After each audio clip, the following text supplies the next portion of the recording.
Hi guys, welcome back to my channel. இப்போ நான் ஃப்ளைட்டில் உட்காந்துருக்கேன். ஆக்சுவலாக I'm just going to London. ஒரு 4 days வேலையாக போகிறோம். ஸோ நானும் ரமணியும் போகிறோம் ஆக்சுவலாக.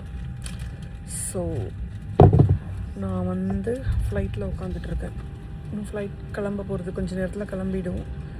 எல்லோரும் எனக்கு ஹாப்பி ஜேர்னி விஷ் பண்ணுங்கள். ஸோ நான் அங்கே போயிட்டு நான் எப்படியும் வீடியோஸ் எடுப்பேன். ஸோ நான் என்னோடய யூகே விசிட் உங்களோட கண்டிப்பாக ஷேர் பண்ணிக்கிறேன். ஸோ ஆல்மோஸ்ட் கிளம்புற டைம் ஆயிடுச்சு. ஸோ நான் அங்கே போயிட்டு நான் உங்களுக்கு என்னோடய ட்ரிப்பை உங்களுக்கு வீடியோஸாக ஷேர் பண்ணி போடுறேன். டில் தென் பை பாய். உங்களை சீக்கிரம் இன்னொரு வீடியோவில் பார்க்குறேன். ஓகேவா? Okay, love you all. Bye.